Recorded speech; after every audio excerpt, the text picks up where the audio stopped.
Hi everyone, this is Giovanni Bologni speaking from Tuscany, Italy.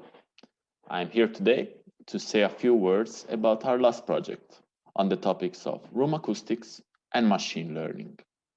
Let's get started. Imagine to enter a building, keeping your eyes closed. You say a word out loud. Where are you? You can guess whether you entered a small office room, a huge auditorium, or perhaps a cave just from the sound of echoes.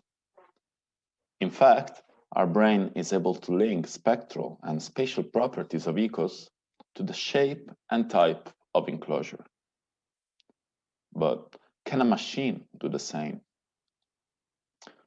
To answer this question, we present here our project on acoustic reflectors localization from stereo recordings using neural networks, which I've done together with my professors Richard Huysdens and Jorge Martinez and colleagues at Sony Stuttgart. Let's start from the agenda. We'll cover some background information and then move to the proposed approach and show some experimental results. The background is on room acoustics and source localization, and it's very brief. Let's consider a microphone X and a speaker S0 placed near to two walls.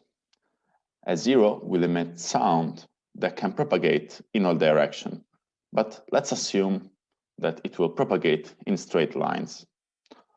The solid black line represents the direct path between speaker and microphone. The orange ray here will bounce on the wall before finally reaching the microphone. Similarly for the orange ray here, while the blue ray will bounce twice. Now, the core idea behind the image source model is that the walls can be represented by placing virtual speakers located outside the wall. This can be done assuming that the rays are perfectly reflected at the boundaries.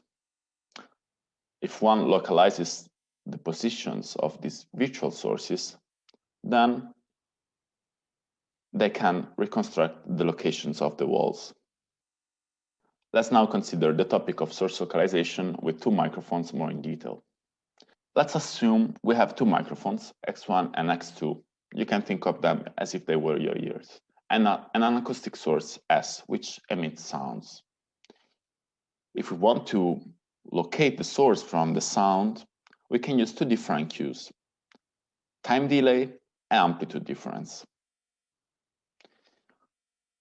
All the points which cause the same amplitude ratio the two microphones belong to the orange circle, whereas all points which induce the same time delay are found on the blue hyperbola. The reason for that is that sound energy will decrease with distance and time delay will increase with distance from the source. At the intersection of the circle and the hyperbola, we find 2 points, S and S minus. S is the actual source location, while S minus is an ambiguous solution, which is theoretically correct, but will cause practical issues later on. Let's now have a look at the proposed approach. We devised a supervised machine learning approach where we try to deduce sources' positions from stereo recordings using a fully convolutional neural network. As a first step, we generated a dataset and used it to train the network. Many room impulse responses were generated to model rooms of different sizes, shapes, acoustic properties, and placing the microphone arrays around the room and the sources around the room. These impulses were convolved with white Gaussian noise bursts to form the reverberant network input. In this way, we generate two datasets of reverberant stereo white Gaussian noise, WGN1 and WGN4, where the difference is in the number of walls of the simulated rooms and in the length of the datasets. What about the target? Instead of directly learning the coordinates of the source, we use as targets likelihood maps, which look like the one displayed here.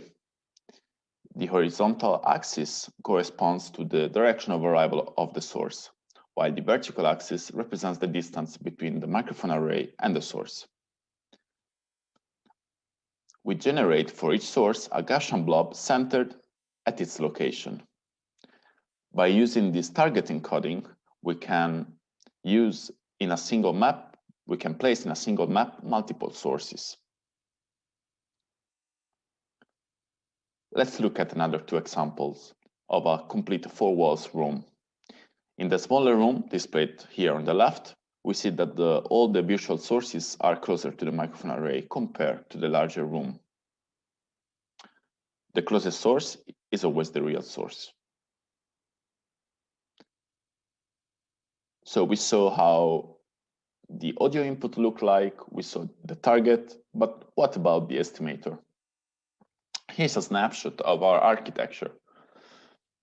The idea is we take raw waveforms as input, consider a time frame, and extract some features from it using convolutional filters.